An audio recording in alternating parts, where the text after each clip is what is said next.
학교 폭력은 학교 내에서만 발생하는 것이다 라는 오해를 하고 계시는 경우가 많은데요. 예를 들어서 학교 밖인 학원이나 PC방의 경우에도 만약에 학생을 대상으로 하는 폭행이라면 이 경우에는 학교 폭력에 해당될 수 있는 것입니다.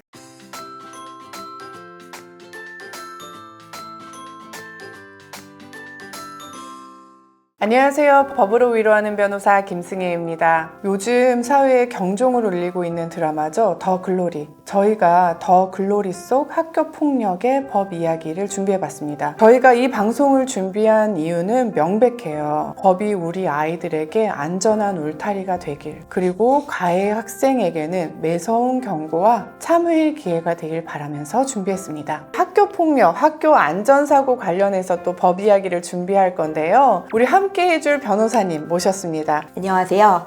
이지연 변호사입니다.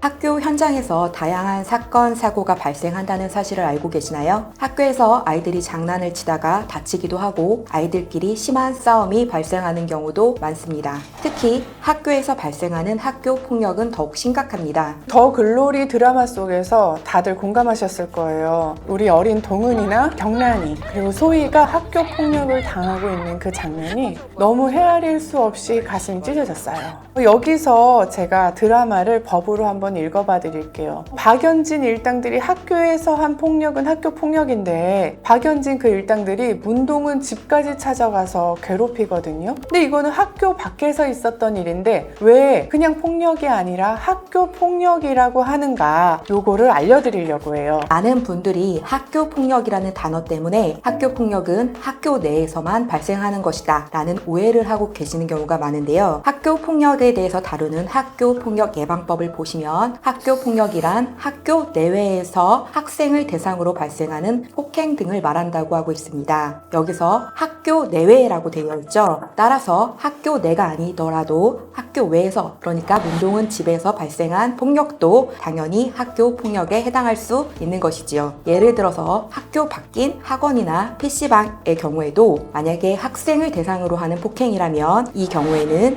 학교 폭력에 해당될 수 있는 것입니다. 만약에 그럼 A 학교 학생이 B 학교 학생을 괴롭히는 경우, 그 경우도 학교 폭력에 해당할까요? 당연히 학교 폭력에 해당합니다. 학교 폭력은 학교 밖에서도 일어날 수 있다고 말씀드렸는데요. 가해자와 피해자가 반드시 꼭 같은 학교일 필요는 없습니다. 학교 폭력을 판단하는 기준, 피해자가 학생이면 학교 폭력에 해당될 수 있다는 점 반드시 잊지 말아주세요. 그럼 변호사님, 피해자, 가해자가 학생이면 학교 폭력인 건가요? 피해자가 학생이면 그러면 학교 폭력인 거예요. 가해자가 학생이 아니어도 학교 폭력이 될 수 있는 거예요. 예를 들어서 가해자가 교사가 될 수도 있고 다른 어른이 될 수도 있어요. 문동은이 교무실에서 선생님에게 맞잖아요. 학교 폭력인 거예요. 그럼 동은이가 엄마에게 당한 폭력이나 현남이 딸 선아가 아빠한테 당한 폭력은 뭐냐? 그거는 아동학대 가정폭력이다. 혹시 이 방송을 보시는 분 중에 동은이 같은 고통에 있는 친구가 있나요? 아니면 옆에 있는 사람이 그런 고통을 당하는 것 같은데 라고 고민하고 있으신 분 계신가요? 고민하지 마시고 상담 신청해 주세요. 당신의 그 연락이 그 사람에게는 구원의 손길이 될 수 있습니다. 이 방송을 통해서 한 명의 문동은이라도 그 고통 속에서 구원을 받길 바라는 마음으로 준비했습니다.